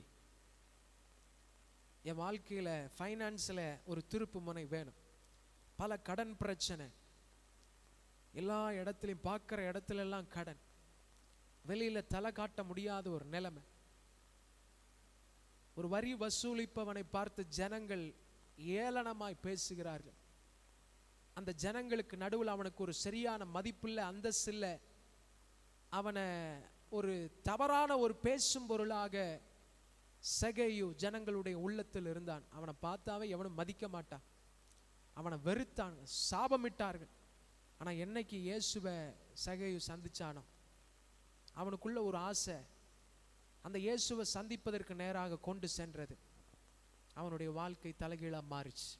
அந்த அத்திமரம் ஒரு திருப்பு முனையாக அமைந்தது. நடந்தது என்ன? மக்கள் எல்லாம் பேசினாங்க. என்ன பேசினாங்க? போயும் போய் இவன் வீட்டுக்கா போவீங்க? இந்த பட்டணத்தில் எத்தனையோ நல்லது செஞ்சவன்லாம் இருக்கிறான், எத்தனையோ மக்களுக்கு உதவி செஞ்சவன்லாம் இருக்கிறான், எத்தனையோ பேர் நல்ல மனசுடையவங்களா இருக்கிறாங்க, போயும் இவன் வீட்டில் கால் வைக்கிறது. ஆனால் தேவன் எடுத்த தீர்மானம், அவன் வாழ்க்கையில் ஒரு திருப்பம் ஏற்படணும்னு அவர் ஒரு முடிவெடுத்து அந்த வீட்டுக்கு போனார். அதே போல அவன் வாழ்க்கை தலைகீழாக மாறியது. அவனுக்கு போய் பாடமெல்லாம் எடுக்கலாம் ஆண்டவர், அவனுக்கு பிரசங்கம் பண்ணலை, உபவாச ஜெபம் நடக்கலை. அவன் வீட்டில் அவன் கூட உட்காந்து ஆண்டவர் சம்பாஷணை செய்யும்போது, சாப்பிடும்போது அந்த இடத்துல இருந்தாவே எல்லாம் தலைகீழாக மாறும். ஹல்லேலூயா, ஹல்லேலூயா, ஹல்லேலூயா. இன்னைக்கு நம்ம நினைக்கிறோம் ஆண்டவர் ஒரு அடி அடிக்க மாட்டாரா? என்னது, இவங்களுக்கு ஒரு அடிக்க மாட்டாரா? இவங்களை தொட மாட்டாரா? இவங்களை பார்த்து ஏதாவது பேச மாட்டாரா? யோசித்து பாருங்க. இந்த சகேயுனுடைய வாழ்க்கையில திருப்பு முனை எப்படி இருந்துச்சுன்னா, இயேசு வீட்டுக்குள்ள மட்டும்தான் வந்தார், அது பாட்டுக்கு எல்லாம் தானா நடந்துச்சு. இன்னைக்கு இந்த வாழ்க்கையில, என்னுடைய வாழ்க்கையில இந்த திருப்பு முனையை நான் எப்படி கொண்டு வருவது? வேதத்தில் நிறைய காரியம் இருக்குது, நான் இங்கே சொல்ல முடியாத நிறைய எடுத்துக்காட்டுகள் உண்டு. நமக்கு உட்காந்து தியானிக்க நிறைய காரியங்கள் ஆண்டவர் வச்சிருக்கிறார். ஆனாலும் இன்னைக்கு இந்த காலை நேரத்தில் உங்கள் முன்பாக நான் எடுத்து வைப்பது சங்கீதம் 3ஆம் அதிகாரம். இங்க பாருங்க, முதல் வசனத்தில் அந்த அதிகாரம் ஆரம்பிக்கிறது எப்படி ஆரம்பிக்குதுன்னா, தாவீது தன் குமாரன் அப்சலோமுக்கு, யாருக்கு? தன்னுடைய பிள்ளை, தாம் பெற்றெடுத்த பிள்ளைக்கு பயந்து ஓடி போகையில் பாடின சங்கீதம். ஆரம்பிக்கும் போது எப்படி ஆரம்பிக்குது பாருங்க, தடால் புடால்னு ஒரு ஓட்டத்தோட ஆரம்பிக்குது. ஒரு நல்ல செய்தி அல்ல, ஒரு துர்ச்செய்தியோடு இந்த சங்கீதம் ஆரம்பமாகிறது. தன்னுடைய மகனுக்கு பயந்து ஓடுகிற ஒரு வாழ்க்கை, ஒரு மரண பயம். எப்பொழுது அவனுக்கு ஒரு மரணம் வரும், தன்னுடைய சொந்த மகனுடைய கைகளில் மரணம் எப்பொழுது நடக்கும் சொல்லி அப்படி ஒரு பயந்து ஓடுகிற ஒரு ஓட்டத்தில் ஆரம்பமாகிறது. அப்புறம் சொல்றார், முதல் வசனத்துல சொல்றார், என்ன சொல்றாருன்னா, என் சத்துருக்கள் எவ்வளவாய் பெருகி இருக்கிறார். அதாவது எனக்கு விரோதமா வர கூட்டம் பெருசு, என்னை எதிர்க்கிற கூட்டம் பெருசு, என்னை விழுங்க போகிற கூட்டம் பெருசு, எனக்கு விரோதமா சண்டை போடுற கூட்டம் பெருசு, எனக்குன்னு யாரும் இல்லை, என்னை ஏற்றுக்கொள்ள இல்லை, எல்லாமே எனக்கு விரோதமா இருக்குது. எனக்கு விரோதமாய் எழும்புகிறவர்கள் அநேகர் எவ்வளவாய் பெருகிட்டே இருக்கிறாங்க. இன்னைக்கு ஒருத்தர் வந்தாங்கன்னா நாளைக்கு 2ஆ மாறுது, இந்த 2 4ஆ மாறுது. பெருக்கம்னா அதுதான். இப்படி பெருகிட்டே இருக்கிறாங்க, அநேகர் ஆயிட்டே இருக்கிறாங்க அப்படின்னு அவர் சொல்றார் ஆண்டவர்கிட்ட. இன்னொன்று என்ன சொல்றாருன்னா, தேவனிடத்தில் அவனுக்கு ரட்சிப்பு இல்லை என்று என் ஆத்துமாவை குறித்து சொல்லுகிறவர்கள் அநேகராய் இருக்கிறார்கள். ஹல்லேலூயா. முதல்ல அநேகர்னு சொல்லி யாரை சொல்றாருன்னா, அவரோட கூட நிற்காதவங்க, அவருக்கு விரோதமா இருக்கிறவங்க, அவர் சொல்றதை ஏற்றுக்கொள்ளாதவங்க, அவருடைய ஆளுமையை ஏற்றுக்கொள்ளாம ஒரு கூட்டம் எழும்பிருச்சு. தாவீது ராஜா, சொல்லுங்க, தாவீது யாரு? தாவீது ஒரு ராஜா, கர்த்தரால் அபிஷேகிக்கப்பட்ட ராஜா. ஐயா வந்திருக்கிறார், என்னன்னு கேளு. கர்த்தரால் அபிஷேகிக்கப்பட்ட ராஜா, தெரிந்து கொள்ளப்பட்ட ராஜா. இந்த ராஜாங்கத்தை உடைப்பதற்காக சொந்த மகனை எழும்பிட்டான். இவர் எப்படிப்பட்டவர்னு கேட்டீங்கன்னா, இவருக்கு நல்ல பேச்சு திறமை. வாசல்ல உட்காந்துப்பார், அலங்கத்தின் வாசல்ல உட்காந்துட்டு ராஜாவை சந்திச்சுட்டு வந்த அவங்களுடைய விண்ணப்பம் கேட்கப்படாத நொந்து போய் வர மக்கள்கிட்ட அப்படியே அழகா பேசுவார். எங்க போயிட்டு வரீங்க? இவ்வளோ நேரமாச்சா? உங்களை பார்த்தா ரொம்ப பரிதாபமா இருக்குதே. இல்லை, அங்க நடக்கிற கதையை சொல்றேன். நீங்க படுற கஷ்டத்தை பார்த்தா ரொம்ப கஷ்டமா இருக்குது, இவ்வளவு தூரம் போயிட்டு வரீங்களா, இந்த ராஜாவை போய் பார்த்துட்டு வரணுமா, உங்களுக்கு அதெல்லாம் நடந்துருச்சா, அவர்கிட்ட போய் சொன்னீங்களே அதுக்குரிய பதிலெல்லாம் கிடைச்சிருச்சா? இல்லை ஐயா, எனக்கு தெரியும், அப்பவே தெரியும், அந்த ராஜா இப்பெல்லாம் சரியே இல்லை, அவர்கிட்ட போனா ஒண்ணுமே வாய்க்க மாட்டேங்குது. அட ஆமா ஆமா, என்னது போனா வாய்க்க மாட்டேங்குது, ஆமா ஆமா ஆமா, நீங்க வாங்க என்கிட்ட வாங்க, உங்களுக்கு எல்லாமே நடக்கும் அப்படின்னு சொல்லி தன்னுடைய வஞ்சன வார்த்தைகளினால நொந்து போயிருக்கிற, விடாய்த்து போயிருக்கிற ஒவ்வொரு ஆத்துமாக்களையும் இவன் என்ன பண்றான்னா அவன் பக்கத்தில் இழுத்துக்கிறான். இந்த கூட்டம் சேர்றதை பார்க்கும்போது ஒரு கூட்டம் பலவான்கள் எல்லாம் என்ன பண்ணிட்டாங்க, இவர் தான் பெரிய ஆளாக்கும், அவர் டம்மியாக்கும் அப்படின்னு எல்லாம் கூட்டம் சேர்றதை பார்க்க, இதை பார்க்கும்போது தாவீதுக்கு நான் எல்லாம் அழைக்கப்பட்டிருக்கிறேனா, என்னையெல்லாம் தேவன் அழைச்சிருக்கிறாரா, இந்த சொந்த வீட்டிலிருந்தே எனக்கு இப்படி ஒரு அடி விழுகுதே, இதை நான் எப்படி எடுத்துக்கிறது ஆண்டவரே, அரண்மனையில இருக்க வேண்டிய ஆள் ரோட்ல ஓடிட்டு இருக்கிறார், அப்படி ரோட்ல போகும்போது அங்க இருக்கிற ஒரு சாதாரணமானவன், சிமேயின் சொல்லப்படுகிற ஒரு சாதாரணமான ஒரு குப்பை, அவன் வந்து ராஜாவை பார்த்து கிண்டல் பண்றான், பரியாசம் பண்றான். நீ சவுலுக்கு செஞ்ச இல்ல, நீ செஞ்ச துரோகம் உன்னை திருப்பி அடிக்குது, மண்ணை எடுத்து சாபம் போடுறான், கல் எடுத்து சாபம் போடுறான். ஆனா ராஜா தாவீது ராஜா அமைதியா இருந்தான். அவன் மேல போட்டா பரவாயில்ல, அவன் கூட அவன் பிள்ளைங்க, அவன் மனைவி, அவனோடு கூட ஒரு சில நல்லவங்க, அந்த ஒரு சில நல்லவங்கள இதில் இராணுவ வீரர்களாக இருக்கிறாங்க. ஐயா ராஜாவே நீ ஒரு வார்த்தை சொல்லுங்க, என்னது ஒரு வார்த்தை சொல்லுங்க, என் பட்டயம் கொதிச்சிட்டு இருக்குது, என் கை கொதிக்குது, நீங்க ஒரு வார்த்தை சொல்லுங்க, ஒரே வெட்டு தான், 2 வெட்டெல்லாம் இல்லை, அவன் வாயை ஒரே வெட்டு, அவனை நான் இல்லாம பண்ணிடுறேன். ராஜா சொன்னார், ஆண்டவர் எனக்கு இந்த காலத்தை அனுமதிச்சிருக்கிறார், இவன் எல்லாம் பேசணும், நான் அதை கேட்கணும், தெய்வம் என்ன பண்ணியிருக்கிறாரு, அனுமதிச்சிருக்கிறாரு, நான் அமைதியா இருக்கணும், கொஞ்சம் பொறுமையா இருக்கு. சங்கீதம் பாடுறார், ஆண்டவரே எல்லாம் என்னை சுத்தி நாளுக்கு நாள் என்னை எதிர்க்கிறவன் ஒரு நல்ல வார்த்தை சொல்றதுக்கு என்ன இல்லை, ஒருத்தனுமே இல்லை, என்னை ஏற்றுக்கொள்றதுக்கு என் கூட இருக்கிறவன்லாம் என்ன ஆயிட்டானா எனக்கு விரோதமா எழும்பிக்கிட்டே இருக்கிறான், எனக்கு விரோதமா எழும்பிட்டு இருக்கிறான், இன்னும் கடவுளை பத்தியும் தூசிக்க ஆரம்பிச்சிட்டான், என்ன இந்த தெய்வத்தை நம்பி போனையே அவர்கிட்ட ரட்சிப்பே உனக்கு இல்லையா.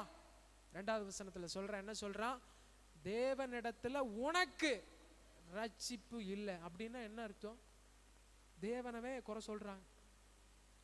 கடவுள்கிட்ட எல்லாருக்கும் ரட்சிப்பு இருக்குது, அவங்க சொல்ற வார்த்தையெல்லாம் கேட்கும்போது அவன் மனசு உடைஞ்சு போயிட்டு, ஆண்டவர் இப்படி எல்லாம் சொல்றாங்க, உங்ககிட்ட எனக்கு ரட்சிப்பு இல்லைன்னு சொல்றாங்க, நான் துரோகம் பண்ணிட்டேன், நான் பாவம் பண்ணிட்டேன், இப்படி எல்லாம் சொல்லிட்டு இருக்கிறாங்களே, ஆண்டவரே என் ஆத்துமாவை குறித்து இவர்கள் சொல்லுகிறத நிறைய பேர் சொல்ல ஆரம்பிச்சுட்டாங்களே, நிறைய பேர் சொல்ல ஆரம்பிச்சுட்டாங்களே.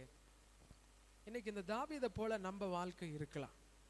இந்த சத்தத்தை கேட்டுக்கிட்டு இருக்கிற, காணொளியின் மூலமா கேட்கிற, இங்க ஆராதனை ஸ்தலத்தில் உட்கார்ந்து கேட்டுக்கிட்டு இருக்கிற உங்க வாழ்க்கையில நீங்கள் தாவீதை போல இப்படி ஒரு சூழ்நிலையில கடந்து போவது உண்மை என்றால், ஆண்டவர் உங்களுக்காக ஒரு திருப்பு முனையை வச்சிருக்கிறார்.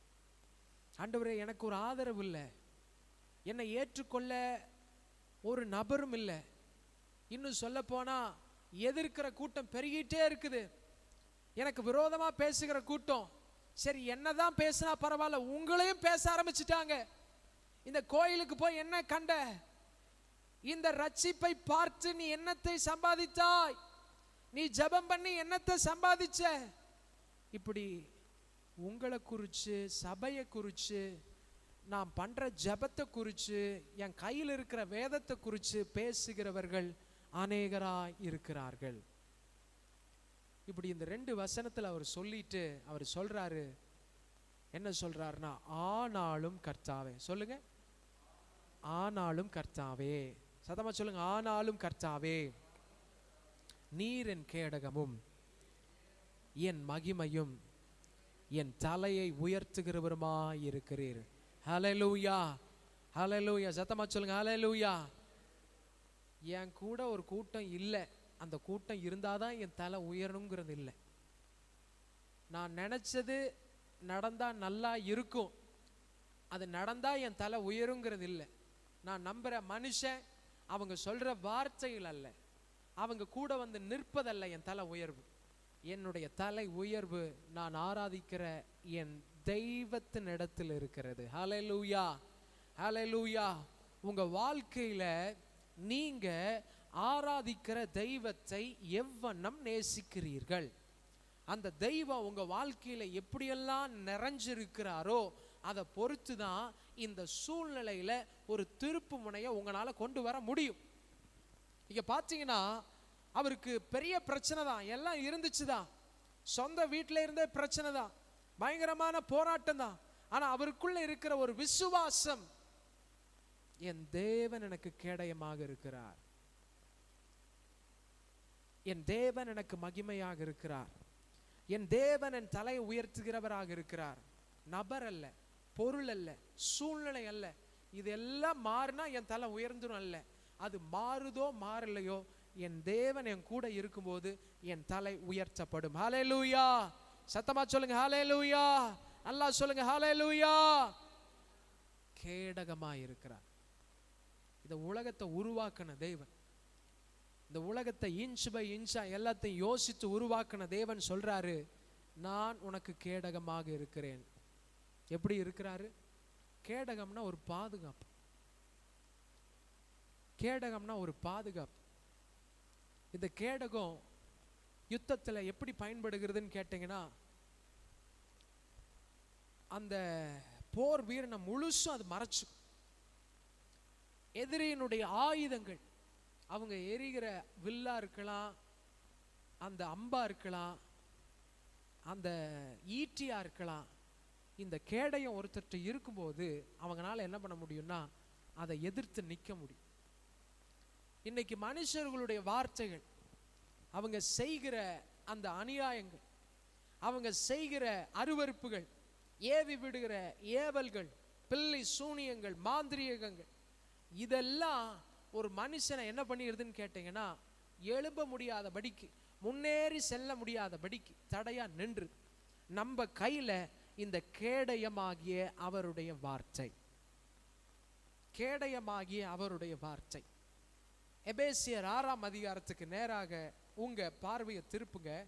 வேதத்தை எபேசியர் 6ஆம் அதிகாரம், அந்த இடத்துல சர்வாயுத வர்க்கத்தை குறித்து சொல்லும் பொழுது 6ஆம் அதிகாரம் 16வது வசனத்துல சொல்றாரு, பொல்லாங்கன் எய்யும், வாசிங்க சத்தமா வாசிங்க, பொல்லாங்கன் எய்யும் அக்கினியாஸ்திரங்களை எல்லாம் அவித்து போடத்தக்கதாக எல்லாவற்றிற்கும் மேலாக விசுவாசம் என்னும் கேடயத்தை பிடித்து கொண்டவர்களாய் நில்லுங்கள். ஹல்லேலூயா, ஹல்லேலூயா.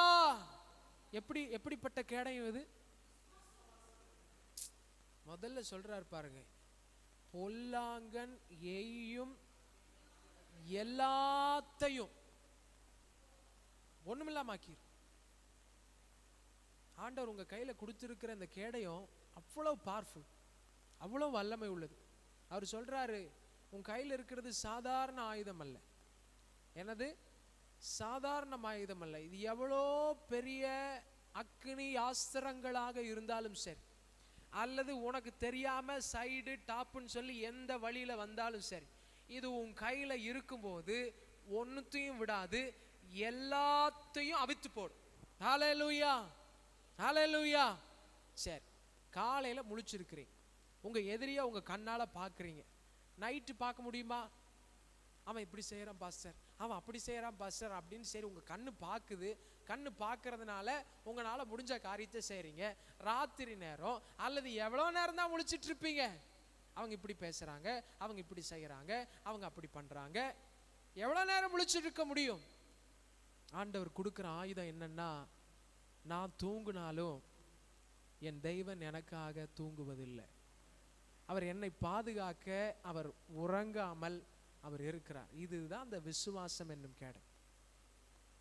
ஒரு சில வார்த்தைகளை கேட்கும்போது என்ன வராது? தூக்கமே வராது. ஒரு சில சத்தங்களை கேட்கும்போது, ஒரு சில விஷயங்களை பார்க்கும்போது நம்மால முன்னேறி செல்ல முடியாது. ஆனா இந்த இடத்துல ஆண்டவர் கொடுக்கிற ஒரு ஆயுதம், இந்த திருப்பு முனையை கொண்டு வருவதற்கு ஏதுவா இருந்த ஆயுதம் என்னன்னு கேட்டீங்கன்னா, விசுவாசம் என்னும் கேடயம். விசுவாசம் என்னும் கேடயம் உங்க கையில இருக்குதான்னு பாருங்க. விசுவாசம் என்னும் கேடயத்தை பிடிச்சிருக்கிறீங்களா, இல்லை அந்த மனுஷன் சொல்ற வார்த்தையை பிடிச்சிருக்கிறீங்களா? ஐயோ இப்படி சொல்லிட்டானே, இப்படி நடந்துருச்சு, அப்படி ஆயிடுச்சே, ஐயோ இவங்க வந்துட்டாங்களா, இவங்க வந்தாவே இப்ப பாருங்க இப்ப என்ன நடக்கும் பாருங்க, இது எல்லாம் ரைட்டு லெஃப்ட் எல்லாம் ஒண்ணுமே வாய்க்காம போயிடும். இது என்னன்னு கேட்டீங்கன்னா, விசுவாசம் என்னும் கேடயத்தை நான் பிடிக்கலன்னு அர்த்தம். எவன் வந்தாலும் சரி, கோலியாத்தா இருந்தாலும் சரி, அவங்க அப்பாவா இருந்தாலும் சரி, அவங்க அண்ணனா இருந்தாலும் சரி, அவங்க வீட்டார் எவன் வந்தாலும் சரி, நான் ஆராதிக்கிற தேவன் அவனை காட்டிலும் பெரியவர் என்கின்ற விசுவாச கேடயத்தை உடைய ஒரு நபராக நான் இருக்க வேண்டும். ஹல்லேலூயா, சத்தமா சொல்லுங்க ஹல்லேலூயா. அவன் எவ்வளோ பெரியவனா இருந்தாலும் சரி, யார் வந்தாலும் சரி, யார் என்ன செஞ்சாலும் சரி, உங்க கையில நீங்க எதை பிடிச்சிருக்கிறீங்க? அவர் அறிகிற அறிவாகிய விசுவாசத்தை உடையவர்களாக நாம் நிற்கிறோமா? தாவீது சொல்றார், ஆண்டவரே நீங்க தான் என் கேடை, என் மகிமை. என் மகிமை என்று சொல்லும் பொழுது அந்த வெற்றியே உங்க கையில தான் இருக்குது ஆண்டவரே. ஆண்டவரே உங்க கையில தான் இருக்குது. என் தலையை உயர்த்துகிறவர் நீங்க தான். நான் கர்த்தரை நோக்கி சத்தமிட்டு கூப்பிட்டேன், அவர் தமது பரிசுத்த பர்வதத்திலிருந்து எனக்கு செவி கொடுத்தார். நான் படுத்து நித்திரை செய்தேன், விழித்துக் கொண்டேன், கர்த்தர் என்னை தாங்குகிறார். எனக்கு விரோதமாக சுற்றிலும் படையெடுத்து வருகிற 10,000 பேருக்கும் நான் பயப்படேன். சங்கீதம் ஆரம்பிக்கும் போது அழுதவர் என்ன சொன்னாரு? ஐயோ என் கூட ஒருத்தரும் இல்லையே, நான் நம்பினவங்களா எனக்கு விரோதமா இருக்கிறாங்களே, என் பிள்ளையே என்னை எதிர்த்து வரானே, நான் என்ன செய்ய போறேன்? அநேகர் அநேகர் அநேகர்னு சொன்ன இந்த மனுஷனுக்குள்ள கர்த்தரை விசுவாசிக்கிற ஒரு விசுவாசம் இருக்கும் பொழுது, அவன் தேவனுடைய ஸ்தலத்திற்கு சென்று அவன் ஜெபிக்கும் பொழுது அவனுக்குள்ள என்ன நடக்குதுன்னா, அந்த திருப்பு முனை நடக்கும். அவன் சொல்றான், எத்தனை பேர் வந்தாலும் பரவாயில்ல, நான் பயப்பட மாட்டேன். ஹல்லேலூயா. சொல்றான் பாருங்க 5வது வசனத்துல 6வது வசனத்துல, எனக்கு விரோதமாய், வாசிங்க அந்த வசனத்தை, எனக்கு விரோதமாய் சுற்றிலும் படையெடுத்து வருகிற 10,000 பேருக்கும். இது முதல்ல காணுமே, முதல்ல இந்த வார்த்தை இல்லையே.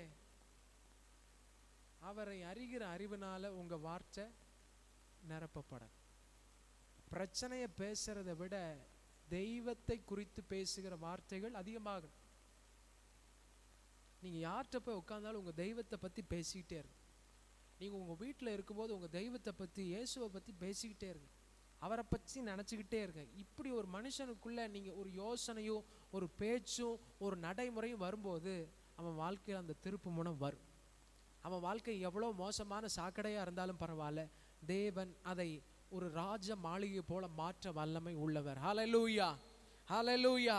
அநேகர் அநேகர்னு சொல்லி தன்னுடைய பிரச்சனைகளை குறித்து பேசி கொண்டிருந்த தாவீது ஒரு சில நிமிடங்கள்ல அந்த ஜெப நேரத்துல கர்த்தரை உயர்த்த ஆரம்பிக்கிறான். ஆண்டவரை உயர்த்த ஆரம்பிக்கிறான். ஆண்டவரை உயர்த்த உயர்த்த என்ன நடக்குதுன்னு கேட்டீங்கன்னா, நம்ம பாடணும்ல, ஆண்டவரை என் கையை நான் உயர்த்தும் போது நீங்க உங்க கரத்தை நீட்டி என் கையை பிடிச்சு தூக்குறீங்க. அது எவ்வளோ பெரிய உளையான சேராக இருந்தாலும் சரி, அவர் ஒரு கரத்தை பிடிக்கும் பொழுது நம்முடைய அடிகள் உறுதிப்படுகிறது, நம்முடைய அடிகள் உறுதிப்படுகிறது. இன்னைக்கு இந்த காலை நேரத்தில் உங்க நாவு என்னைக்கு பிரச்சனையை பேசுறதை விட்டுட்டு தெய்வத்தை பேச ஆரம்பிக்குதோ ஒரு திருப்பு முனை பிறக்கிறது. என்னைக்கு என் பிரச்சனை பெருசு பெருசுன்னு சொல்றனோ அது வரைக்கும் எனக்கு கதவு திறக்கப்படாது. ஆனால் என்னுடைய பிரச்சனைகளுக்கு நடுவில், அந்த பெருசாக இருக்கிற பிரச்சனைகளுக்கு நடுவில் என் தெய்வத்தை குறித்து, அவர் எனக்கு செய்ததை குறித்து, அவர் எனக்கு செய்ய போகிறத குறித்து, அவர் என்னை வழிநடத்துகிற விதங்களை குறித்து நான் பேச ஆரம்பிக்கும் பொழுது திருப்பு முனை பிறக்கிறது. எந்த நாவு அநேகர்னு சொல்லி பயந்து போய் கூணி போய் இருந்துச்சோ அதே நாவு தைரியமா சொல்லுது, 10,000 பேர் வந்தாலும் சரி நான் அதை பார்த்து பயப்பட மாட்டேன். ஹல்லேலூயா, சத்தமா சொல்லுங்க ஹல்லேலூயா. ஆண்டவரை உயர்த்துகிற அந்த உயர்வு நம்முடைய வாழ்க்கையில திருப்பு முனைகளை கொண்டு வருகிறது. முதல் காரியம், அவரை அறிகிற அறிவு, விசுவாசம் என்னும் கேடயம் எனக்குள்ள அந்த திருப்பு முனையை கொண்டு வருகிறது. இரண்டாவது, நான் அவருடைய ஸ்தலத்தில் போய் அமர்ந்து ஜெபிக்கும் பொழுது எனக்குள்ள அந்த திருப்பு முனை பிறக்கிறது. மூன்றாவது காரியம், 7வது வசனத்தில் சொல்றாரு, கர்த்தாவே எழுந்தருளும். என்ன சொல்றாரு? சொல்லுங்க. என்ன சொல்றாரு? கர்த்தாவே எழுந்தருள், என் தேவனே என்னை ரட்சியும். நீர் என் பகையினர் எல்லாரையும் தாடையிலே அடித்து துன்மார்க்கருடைய பற்களை தகர்த்து போட்டீர். ரட்சிப்பு கர்த்தருடையது, தேவரீருடைய ஆசீர்வாதம் உம்முடைய ஜனத்தின் மேல் இருப்பதாக. இப்போ ஒரு மனுஷன் ரெடி ஆயிட்டான். முதல்ல பயந்துட்டு இருந்தான், ஆனா இப்ப பயம் போய் விசுவாசம் உள்ள வந்துருச்சு. இப்போ அந்த விசுவாசம் கடவுளை பிடிச்சிருச்சு, கடவுள் கையை பிடிச்சிருச்சு, அவருடைய சரீரத்தை இறுக்கி பிடிச்சிட்டார். இப்போ அவரை இறுக்கி பிடிக்க பிடிக்க பிடிக்க அவருடைய ஸ்ட்ரென்த்து, அவருடைய வல்லமையெல்லாம் இப்போ இவனுக்குள்ள வருது. அவன் கண்ணு திறக்கப்படுது. இவ்வளோ கூட்டம் தானா, நீ இன்னும் எவ்வளோ பேர் வந்தாலும் சரி நான் பார்த்துக்கிறேன் அப்படின்னு இப்போ அறிக்கையெல்லாம் மாறிடுச்சு.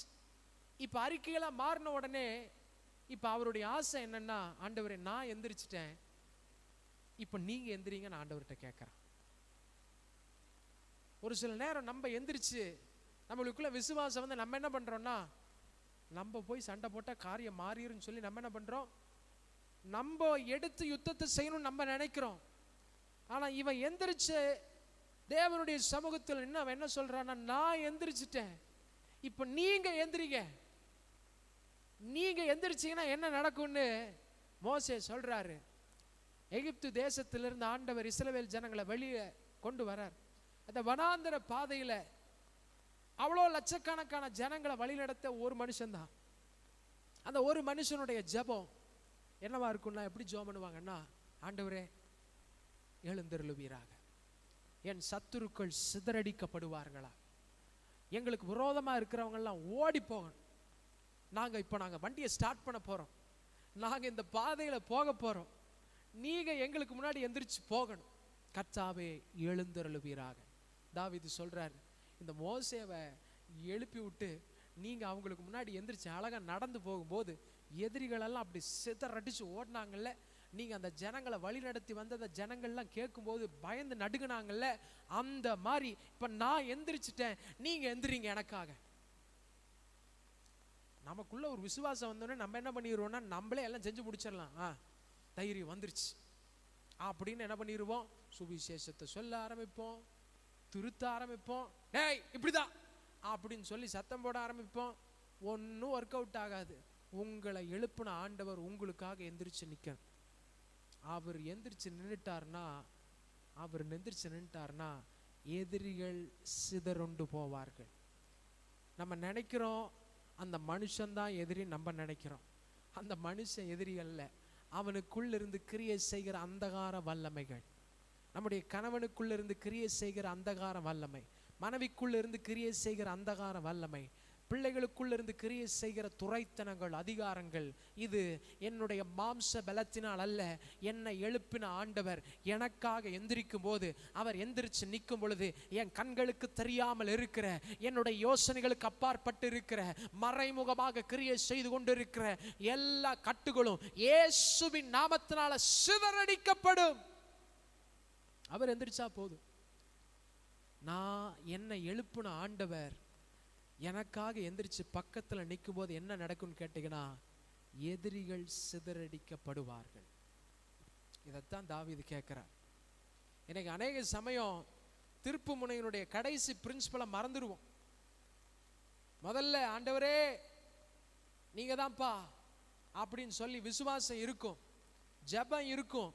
இந்த ஜெபத்தில் உட்காரும் போது நமக்குள்ள ஒரு அனல் வரும், அவ்வளவுதான், கண்டிப்பா ஆண்டவர் செய்வார், ஆண்டவர் செய்வார், ஆண்டவர் செய்வார், ஆண்டவர் செய்வார், ஆண்டவர் செய்வார்னு சொன்னவா இப்போ நான் போய் செய்யறதுக்கு என்ன பண்ணிடுவேன், குச்சியை பெரம்பெடுத்து செய்ய போனதுனால அநேக திருப்பு முனைகள் அப்படியே ஸ்டாப் ஆயிடுச்சு. ஆனால் ஆண்டவர் இந்த கடைசி வாரத்தில், இந்த 6ஆம் வாரத்தில் உன்னை எழுப்பின ஆண்டவர் உனக்காக எந்திரிக்கணும்னு நீ அவரை கேட்கணும். ஆண்டவரே என்னால் இல்லைப்பா, ஆண்டவரே இதை நீங்க தான் சமூகமாக முடிச்சு கொடுக்க முடியும், இந்த பிரச்சனையை உங்களால் மட்டும்தான் காதோட காதை கரெக்டா பண்ண முடியும், என்னால இல்ல, எனக்குள்ள ஒரு விசுவாசம் இருக்குது, இந்த லாசருவை நீங்க எழுப்ப முடியும், இந்த லாசரு உங்களால மட்டும்தான் எழுப்ப முடியும். மார்த்தாளுக்குள்ள ஒரு விசுவாசம், நீங்க வரும்போது அது நடக்கும், நீங்க உயிர்த்தெழும் போது லாசரு எந்திரிப்பா. ஆனா இயேசுக்குள்ள இருந்த விசுவாசம் எப்படிப்பட்ட விசுவாசம்னா, என் தேவன் எனக்காக யாவையும் செய்வார். அவருக்குள்ள ஒரு விசுவாசம் இருந்துருச்சு, கண்ணீர் சிந்தினாரு, ஆண்டவரே இங்க நிக்கிற எல்லாரும் பார்க்கறாங்க, இந்த ஜனங்களுக்கு முன்னாடி நீங்க இந்த அற்புதத்தை செஞ்சீங்கன்னா ஒரு கூட்டம் ஆண்டவரே உங்களை ஏற்றுக்கொள்ளும். நீங்க என்ன அனுப்புனீங்க பிதாவாகிய தேவனை, நீங்க என்ன அனுப்புனீங்க. இந்த காரியம் நடக்கும்போது அநேகர் உம்மை விசுவாசித்து என்னை பின்பற்றுகிறவர்களாக உம்மை பின்பற்றுகிறவர்களாக மாறுவார்கள். கர்த்தாவே இந்த ஜெபத்தை அங்கீகரித்து இந்த லாசருவை எழுப்புவீராக என்று இயேசுவுக்குள்ள ஒரு விசுவாசம் இருந்துச்சு. அநேக சமயம் உணர்ச்சிகளினால் நாம் செயல்படக்கூடாது. ஏன் திருப்பு முனைகள்லாம் அப்படியே ட்ரை ஆயிருது, அந்த மேன்மையை நம்மளால பார்க்க முடியலன்னா, ஒரு சில வேளைகளில் நம்ம பார்க்குற காரியங்களில், நமக்கு முன்னாடி நடக்கிற விஷயங்கள்ல, உணர்ச்சிகள்ல நாம் செயல்படும் போது திருப்பு முனை அப்படியே ஸ்டாப் ஆயிரும். சவுல் உணர்ச்சிகளில் செயல்பட்டான். இயேசு உணர்ச்சிகளில் செயல்படுகிறவர் அல்ல. அவருக்கு தெரியும் எது செய்யணும் எதை செய்யக்கூடாதுன்னு. ஒரு சில நேரத்தில் நம்மளை பார்க்கும்போது நம்ம கண்ணுக்கு முன்னாடி வந்து அழுகும்போது, என்கிட்ட எதுவுமே இல்லை, எனக்கு உதவி செய்யுங்க, எங்களுக்கு கை கொடுங்க, இதெல்லாம் பார்க்கும்போது அந்த சத்தத்தை கேட்கும்போது பாவம். என்னது உணர்ச்சி. உணர்ச்சியில நம்ம செயல்படும் போது என்ன ஆயிரும்னு கேட்டீங்கன்னா, திருப்பு முனையை வெற்றிக்கு நேரம் கொண்டு போக முடியாது. சவுல் ஏமாந்துட்டார். தன்னை சுத்தி இருக்கிற ஜனங்கள் எல்லாம் அவர் விட்டு விலகி ஓடுறதை பார்க்கும் பொழுது, ஐயோ இப்ப இந்த நேரத்தில் பலி செலுத்தியே ஆகணும் போல, பலி செலுத்தியே ஆகணும் போல. இங்க இந்த கூட்டத்தை சேர்த்தவன அப்படிதான், ஒரு கூட்டத்தை உணர்ச்சிகளினால் இழுத்துக்கொண்டான். அவங்களுக்குள்ள என்ன இருக்குது, இவனுக்கு இதுதான் தேவை, இதை கொடுத்தா போதும், இவன் நம்ம பக்கத்துல வந்துடுவான். ஆனா இயேசு அப்படி கிடையாது. அவர் உங்களுக்கு வேண்டியதை கொடுத்துட்டா நீங்க அவர் இடத்துல வரமாட்டீங்க. அவர் பார்க்கிறார், எதை கொடுக்கணுமோ அதுதான் கொடுப்பார் இயேசு. அதனால நம்ம என்ன பண்ணுவோம், என்னுடைய ஜெபம் கேட்கப்படலையேன்னு அழுதுகிட்டு இருப்போம். ஆனா ஆண்டவர் வந்து ஒரு காரியத்தை கொடுத்தாருன்னா அவருக்கு தெரியும் இவங்களுக்கு இதைத்தான் கொடுக்கணும், இதை இந்த நேரத்தில் தான் செய்யணும். உணர்ச்சிகளில் வேலை செய்கிறவர் நம்முடைய தேவன் அல்ல. அதே போலதான் உங்களையும் அவர் எதிர்பார்க்கிறார். ஒரு சில நேரத்தில் ஆராதனையில் வரும்போது நல்லா பாடும்போது அப்படியே அனல் பறந்துகிட்டு இருக்கும், நம்மளும் அந்த பீட்டுக்கு ஏற்ற மாதிரி ஆடுவோம், நம்மளுக்குள்ள ஒரு வல்லமை வந்ததை போல. இது உணர்ச்சி. இது இந்த நாள் இந்த செவத்தை தாண்டி அப்படி அந்த செருப்பு போட்டீங்கன்னாவே காணாமல் போயிடும். வீட்டுக்குள்ள போனா அந்த அந்த இடத்துல அந்த வல்லமை இல்லாதது போல இருக்கும். அது அல்ல ஆராதனை, உணர்ச்சிகளினால் அல்ல. உங்களை ஆராதிக்கிற தேவன் உணர்ச்சிகளில் வேலை செய்கிறவர் அல்ல. நீங்க உணர்ச்சிகளை பார்த்து ஏமாந்துடாதீங்க அப்படின்றார். அவர் சொல்றார், என்ன சொல்றாருன்னா, நான் எந்திரிச்சிட்டேன், இப்ப நீங்க எந்திரிக்கணும், நீங்க எனக்காக செய்யணும், நீங்க எனக்காக இந்த சூழ்நிலை மாற்றணும்.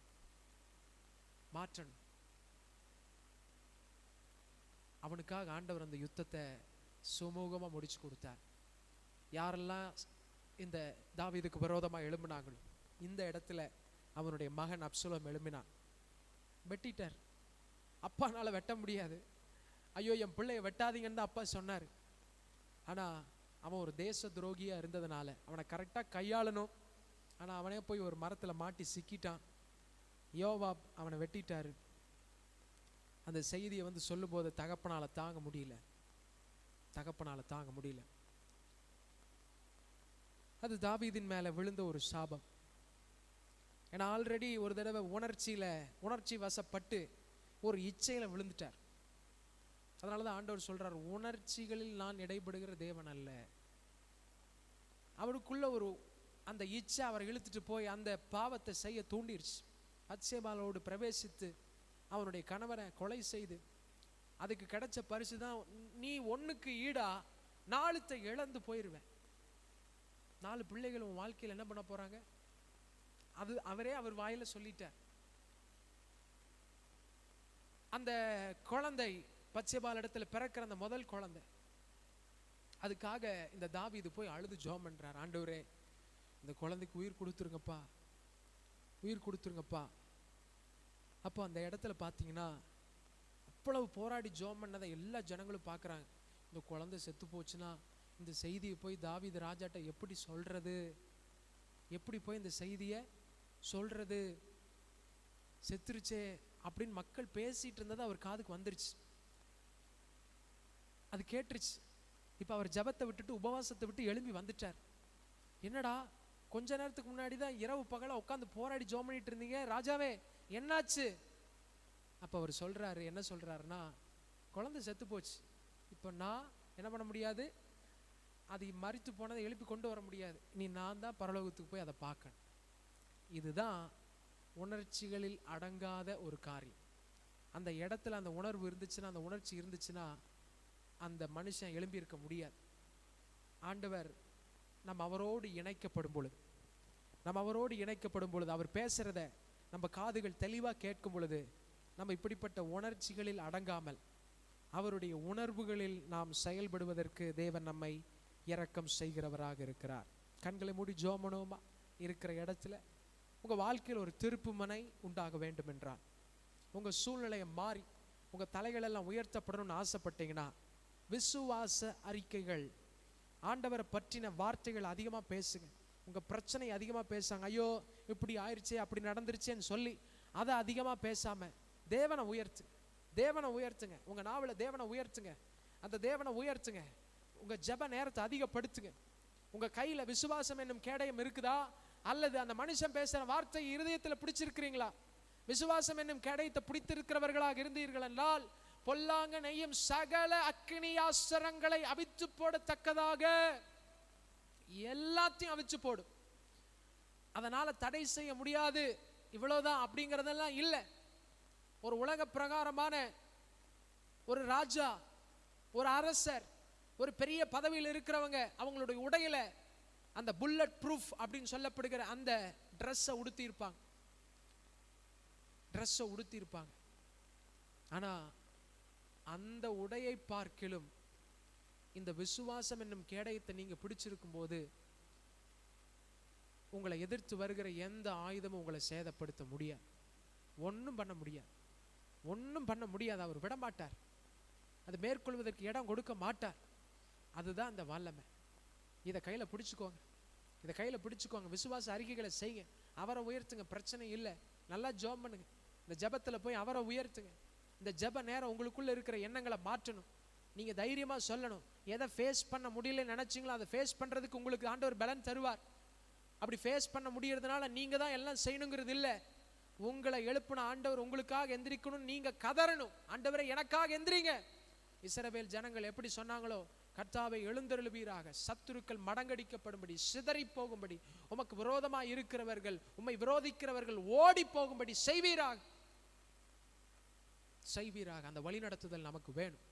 ஒரு சில நேரம் நம்முடைய கண்கள், நம்முடைய இச்சை, அந்த உணர்ச்சி நம்மளை இழுத்துட்டு போயிடக்கூடாது. ஐயோ இது செஞ்சா நல்லா இருக்குமே, இப்படி செஞ்சா நல்லா இருக்குமே, அதை நம்மளை கவுத்து விட்டுரும், திருப்பு முனையை ஒண்ணுமில்லாம பண்ணிரும். ஆனா ஆண்டவராக இயேசு கிறிஸ்து அதில் ரொம்ப கவனமா இருக்கிறார். நீங்கள் ஆராதிக்கிற தேவன் ரொம்ப கவனமா இருக்கிறார்.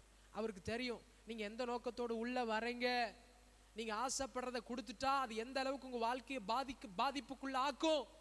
ஆனா அவர் நினைக்கிறத உங்க வாழ்க்கையில செய்யும் போது உங்க வாழ்க்கை பிரகாசமா இருக்கும். ஆண்டவரே, இந்த ஆராதனையில் நீங்க கற்றுக் கொடுத்த இந்த மேலான சத்தியத்துக்காக நன்றி செலுத்துகிறோம். இதை கேட்ட ஒவ்வொரு உள்ளங்களையும் நீங்க ஆண்டவரே பலனடைய செய்யுங்க. அந்த திருப்பு முனையை சுதந்தரித்து அநேகருக்கு ஒரு எடுத்துக்காட்டாக கர்த்தர் வைக்கும்படி உடைய கரத்தில் ஒப்பு கொடுத்து ஜெபிக்கிறேன் நல்ல பிதாவே, ஆமென். என் ஆத்துமாவே கர்த்தரை ஸ்தோத்திரி, என் முழு உள்ளமே அவருடைய